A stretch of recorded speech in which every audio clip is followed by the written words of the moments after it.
نحمده ونصلي على رسوله الكريم ما بعد فأعوذ بالله من الشيطان الرجيم بسم الله الرحمن الرحيم وما تكون في شأن وما تتلو منه من قرآن ولا تعملون من عمل إلا كنا عليكم شهودا إذ تفيضون فيه وما يعزب عن ربك من مثقال ذرة في الأرض ولا في السماء ولا أصغر من ذلك ولا أكبر إلا في كتاب مبين وما تكون في شأن اور نہیں ہوتے آپ کسی شان میں کسی حالت میں وما تتلو منه من قرآن اور نہیں تلاوت کرتے آپ اس میں سے قرآن ولا تعملون من عمل اور نہ تم عمل کرتے ہو کوئی بھی عمل الا كنا علیکم شہودا مگر ہم ہر حال میں تمہارے اوپر حاضر ہوتے ہیں اذ تفیضون فیہ جب تم مصروف ہوتے ہو اس میں وما يعزب عن ربك من مثقال ذرة في الأرض ولا في السماء اور نہیں پوشیدہ تیرے رب سے ذرہ بھر بھی کوئی چیز زمین میں اور نہ آسمان میں ولا اصغر من ذلك اور نہ اس سے کوئی چھوٹی چیز ولا اکبر الا فی کتاب مبین اور نہ بڑی مگر سب روشن کتاب میں موجود ہے سبحان ربک رب العزت عما یصفون وسلام علی المرسلین والحمد للہ رب العالمین اللهم صل علی محمد وعلی آل محمد كما صليت على إبراهيم وعلى آل إبراهيم إنك حميد مجيد اللهم بارك على محمد وعلى آل محمد كما باركت على إبراهيم وعلى آل إبراهيم إنك حميد مجيد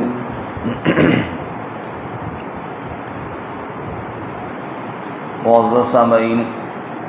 سورہ یونس کا 7واں رکوع آیت نمبر 61 آپ کے سامنے تلاوت کی ہے. اللہ رب العزت اس کے مطابق صحیح بیان کی توفیق عطا فرمائے اور ہمیں قرآن و سنت پر عمل کرنے کی توفیق عطا فرمائے. اس سے قبل قرآن پاک کی عظمت کو بیان کیا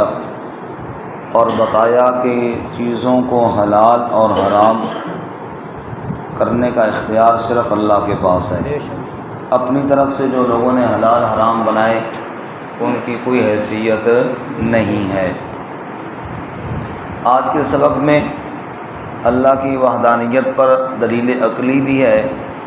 اور اس کے ضمن میں رسول اللہ صلی اللہ علیہ وسلم اور دیگر اہل ایمان صحابہ کرام کو تسلی بھی ہے.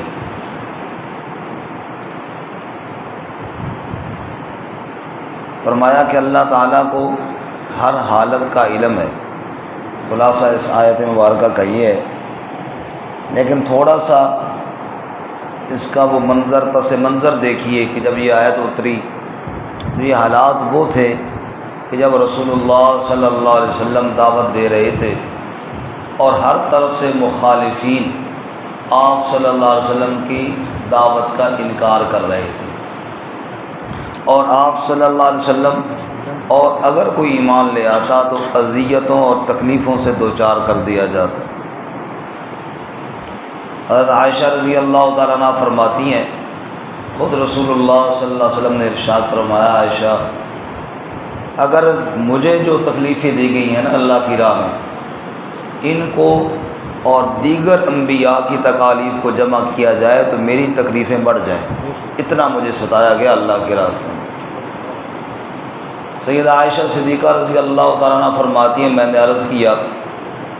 یا رسول اللہ وہ جو احد والا دن تھا میرے خیال میں وہ بڑا سخت تھا آپ کی زندگی میں، جب آپ کے دندان مبارک شہید ہوئے، پیشانی مبارک زخمی ہوئی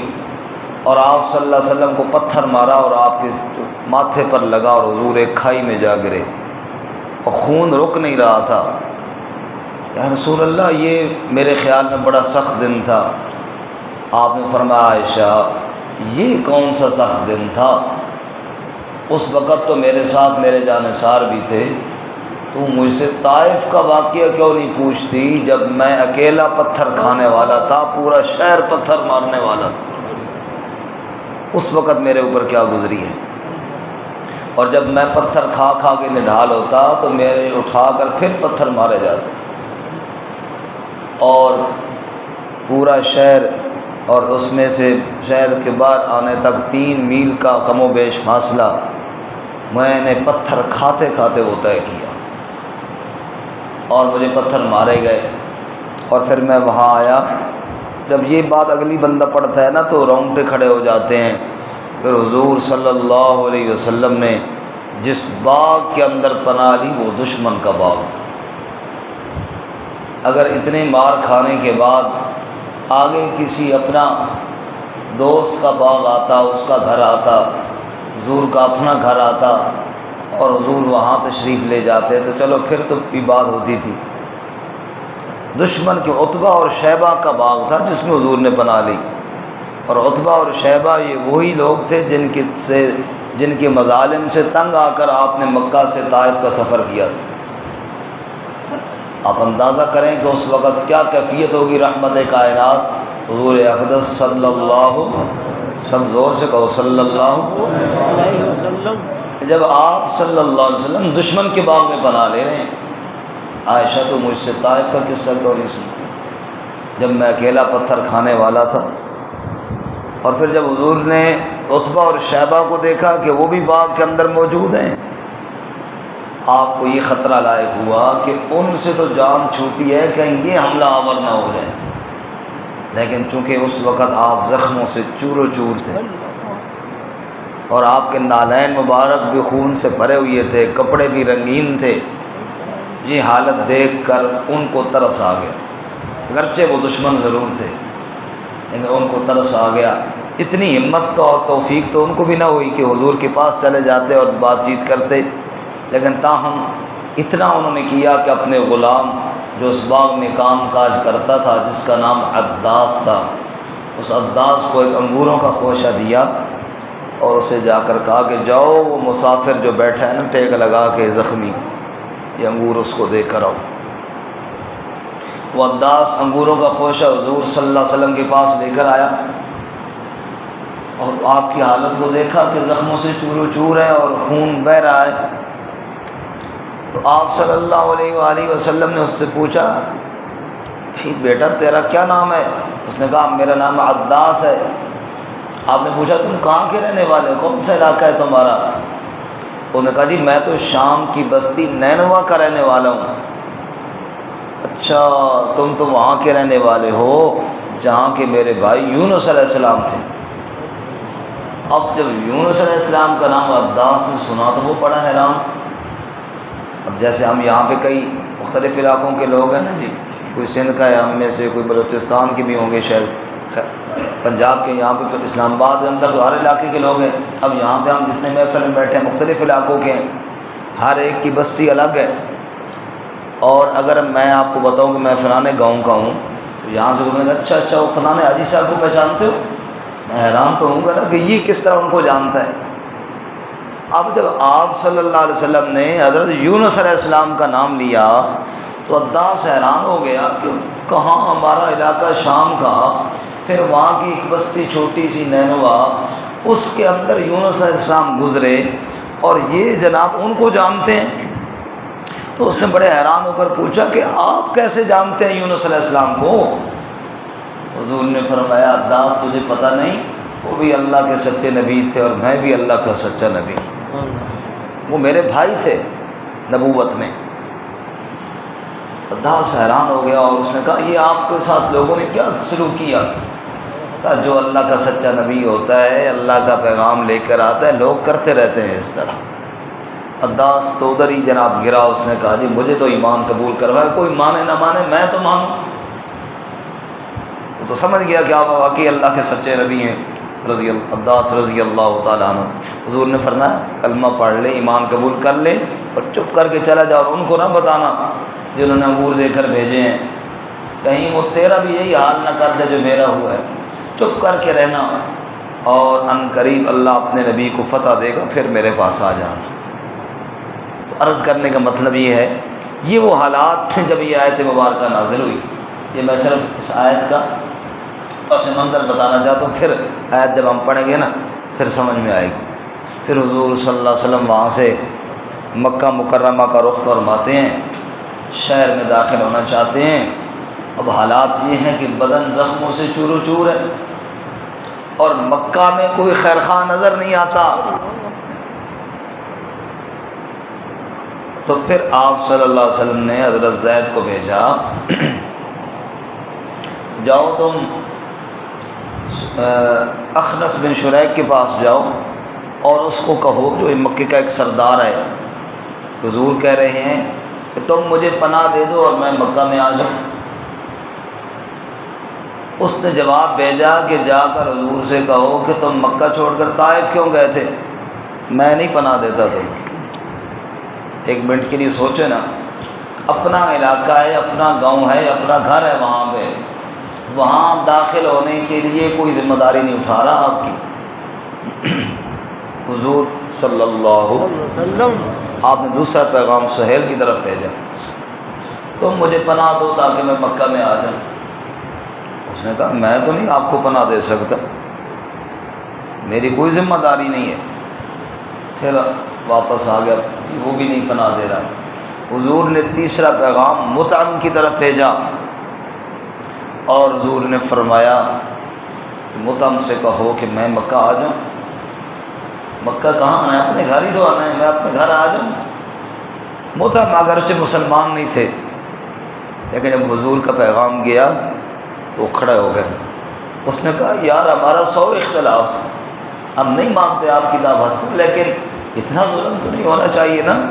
کہ اپنے گھر میں ہی آپ کو کوئی نہ آنے دے۔ اس نے کہا ہاں ٹھیک ہے، میں پناہ دیتا ہوں۔ چنانچہ مطعم نے اپنے بیٹوں سے کہا اٹھو، ہتھیار اٹھاؤ اور محمد صلی اللہ علیہ وسلم کو مکہ میں لے کر آؤ، اور پھر دیکھتے ہیں کون آپ کو مکہ میں آنے سے روکتا ہے۔ یار یہ کوئی بات ہے؟ اس کو غیرت آئی۔ چنانچہ مطعم اپنے بیٹوں کو لے کر مکہ کے باہر آئے، اور حضور صلی اللہ علیہ وسلم کو ساتھ لیا اور کہا جاؤ، طواف کرنا ہے تو طواف کرو، گھر جانا ہے تو گھر جاؤ۔ پھر حضور صلی اللہ علیہ وسلم نے طواف کیا، اور مطعم کے بیٹے حضور کے گرد پارا دے رہے ہیں۔ پھر آپ صلی اللہ علیہ وسلم گھر تشریف لے گئے۔ حالات بدلے، وقت گزرتا گیا، جنگ بدر ہوئی، اور جنگ بدر میں 70 کافر مکے والے گرفتار ہوئے۔ اس وقت حضور نے فرمایا تھا کاش آج مطعم زندہ ہوتے۔ مطعم تو فوت ہو گئے تھے۔ حضور نے فرمایا کاش آج مطعم زندہ ہوتے اور ان بے ایمانوں کے سفارشی بن کے میرے پاس آتے اور مجھے کہتے کہ محمد بیٹے ان کو چھوڑ دے، اور میں ان کے کہنے پر سب کو رہا کر دیتا۔ میرا دل بڑا خوش ہوتا کہ جس وقت مجھے مکہ میں کوئی نہیں آنے دے رہا تھا، مطعم نے مجھے اپنے بیٹوں کے ساتھ پہرے میں مکہ لے کر گئے تھے۔ تو یہ وہ حالات تھے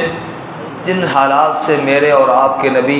امام الانبیاء رحمت کائنات حضرت محمد الرسول اللہ صلی اللہ علیہ وسلم دو چار تھے۔ جب آپ صلی اللہ علیہ وسلم کے اوپر یہ حالات گزر رہے تھے، پھر صحابہ کی تو بات ہی نہ کرو نا جی، پھر خصوصاً وہ صحابہ اکرام جو غریب طبقے سے تعلق رکھتے ہیں، جیسے حضرت یاسر رضی اللہ تعالیٰ عنہ، ان کی اہلیہ، ان کے بیٹے عمار، یہ تو مکہ کے مقامی باشندے ہی نہیں تھے بیچارے، یمن سے آئے ہوئے تھے، مکہ میں انہوں نے پڑاؤ ڈالا تھا۔ اب ایمان کی دولت اللہ تعالیٰ نے عطا فرمائی، اور پہلے ایمان والوں میں یہ بھی شامل ہو گئے، اب آزمائشیں اور مصیبتیں ان پر ایسے آئیں کہ رسیوں کے ساتھ جکڑ کر ان کو باندھ دیا جاتا، اوپر پتھر رکھ دیے جاتے، اور سارا دن یہ گرمی، عرب کی گرمی اتنی شدید گرمی ہے، اس گرمی میں سارا دن تڑپتے رہتے، نہ پانی دیا جاتا نہ سائے میں جانے دیا جاتا، اور حضور وہاں سے گزرتے اور حضور فرماتے اصبروا آل یاسر ان موعدکم الجنہ، یاسر کے گھرانے والوں صبر کا دامن نہ چھوڑنا اور جنت تمہارا انتظار کر رہی ہے۔ تو انہی مصائب سے دو چار ہوتے، حضرت سمیہ جو حضرت یاسر کی اہلیہ تھی، حضرت عمار کی والدہ، ان کو تو 2 ٹکڑے کر کے چیر کر شہید کر دیا گیا، اور حضرت یاسر بھی اسی طرح ظلم سہتے سہتے وہ بھی شہید ہو گئے۔ پھر جب ماں باپ دونوں شہید ہوئے تو سارے ظلم اکٹھے کر کے عمار جو ان کے بیٹے تھے ان پر ڈھائے جانے لگے۔ یہ سارے مظالم، یہ ساری تکلیفیں جب اہل ایمان کو دی جانے لگیں، اس وقت اللہ نے یہ آیت نازل فرمائی۔ اب اس آیت کو دیکھیے، اللہ نے فرمایا وَمَا تَكُونُ فِي شَأْنٍ، میرے محبوب آپ جس حال میں بھی ہوتے ہیں، آپ جس حال میں بھی ہوتے ہیں، چاہے وہ حالت آپ کی مکے میں ہو چاہے طائف میں ہو، جس حال میں بھی آپ ہیں، وَمَا تَتْلُو مِنْهُ مِنْ قُرْآنٍ، اور میرے محبوب جب آپ قرآن کی تلاوت کر رہے ہوتے ہیں، میرا قرآن لے کر کبھی طائف جا رہے ہیں، کبھی مکے کے بازاروں میں جا رہے ہیں، کبھی ایک ایک کو پکڑ کے الگ سنانے کی کوشش فرما رہے ہیں، کبھی کسی کو سمجھاتے ہیں، کبھی کسی کو پڑھاتے ہیں، کبھی کسی کے پیچھے جا کر قرآن پڑھ کر سناتے ہیں، اے میرے محبوب صلی اللہ علیہ وسلم آپ جس حال میں بھی ہوتے ہیں، خصوصاً آپ جب قرآن پڑھ رہے ہوتے ہیں۔ اب یہاں پہ آپ غور کریں، یہ 2 باتیں آپ صلی اللہ علیہ وسلم کے ساتھ ہیں، واحد کسی کے ہیں، آپ قرآن پڑھتے ہیں آپ جس حال میں ہوتے ہیں، اور آگے جمع کسی کی آئے، صحابہ کرام کو بھی شامل کیا، وَلَا تَعْمَلُونَ مِنْ عَمَلٍ، اور اے میرے نبی صلی اللہ علیہ وسلم کے غلاموں، تم بھی جو عمل کرتے ہو، جو کچھ تمہارے ساتھ ہو رہا ہے، اِلَّا كُنَّا عَلَيْكُمْ شُهُودًا، ہم تمہارے اوپر نگران ہیں، ہم دیکھ رہے ہیں تمہارے ساتھ کیا ہو رہا ہے۔ یہ نہ سمجھنا کہ کوئی دیکھنے والا نہیں، یہ نہ سمجھنا کہ ہم اکیلے ہیں، کسی کو پتہ نہیں۔ اے میرے محبوب صلی اللہ علیہ وسلم جو کچھ آپ کے ساتھ ہوتا ہے یا جو آپ کے صحابہ کے ساتھ ہو رہا ہے، الا کننا علیکم شہودا، ہم اس پر حاضر ہیں، ہم موجود ہیں، ہم دیکھ رہے ہیں۔ اذ تفیضون فیہ، جب تم مشغول ہو جاتے ہیں ان میں، آپ دعوت دینے کے لیے مشغول ہو جاتے ہیں، لوگ آپ کے ساتھ جو کچھ برتاؤ کرتے ہیں، کوئی دیکھے نہ دیکھے اللہ تو ضرور دیکھ رہا ہے، سبحان اللہ۔ اور آگے اللہ فرماتے ہیں یہ تو بہت بڑی باتیں ہیں جو تمہارے ساتھ کیا جا رہا ہے، مجھ سے تو ایک ذرہ بھی مخفی نہیں ہے، یہ تو اللہ تعالیٰ کی مہلت ہے۔ آگے فرماتا ہے وَمَا يَعْزُبُ عَن رَّبِّكَ مِن مِّثْقَالِ ذَرَّةٍ، اور نہیں پوشیدہ نہیں مخفی تیرے رب سے، مِن مِّثْقَالِ ذَرَّةٍ، ذرہ بھر بھی کوئی چیز، کوئی ذرہ سے چھوٹی سی چھوٹی چیز بھی تیرے رب سے مخفی کوئی نہیں، فِي الْأَرْضِ وَلَا فِي السَّمَاءِ، نہ زمین میں مخفی ہے اور نہ آسمان میں مخفی، ذرہ سے برابر کوئی چیز ہو اللہ سے چھپی ہوئی نہیں ہو سکتی۔ اور یہی بات حضرت لقمان نے اپنے بیٹے کو بتائی، سورہ لقمان میں، یا بنی انہا ان تک مثقال حبۃ من خردل، حضرت لقمان کہتے اپنے بیٹے سے، اے میرے بیٹے اگر کوئی چیز رائی کے دانے کے برابر ہو، چھوٹی سی چیز ہو، فَتَكُنْ فِي صَخْرَةٍ، کسی پتھر کی چٹان کے اندر چھپی ہوئی ہو، او فی السماوات او فی الارض، یا ساتوں آسمانوں میں کسی آسمان کے کونے کے اندر ہو، یا زمینوں میں سے کسی زمین کے حصے کے اندر ہو پتھر کے اندر ہو، آسمانوں میں یا زمین میں، کہیں بھی کوئی چیز پڑی ہو، چیز کتنی ہو، رائی کے دانے کے برابر ہو، فرمایا ساری کائنات سے تو چھپ سکتی ہیں لیکن اللہ کی نگاہوں سے چھپ نہیں سکتی۔ اللہ فرماتے ہیں مجھ سے کیا چیز چھپی ہوئی ہے؟ یہ کیا سمجھتے ہیں کہ ان کو کوئی دیکھنے والا نہیں ہے؟ فرمایا وما یعزب عن ربک من مثقال ذرۃ، اور تیرے رب سے مخفی نہیں ہے ذرہ بھر بھی کوئی چیز ہو، فی الارض ولا فی السماء، زمین میں ہو یا آسمان میں، اللہ سے مخفی نہیں ہے، ولا اصغر من ذالک ولا اکبر الا فی کتاب مبین،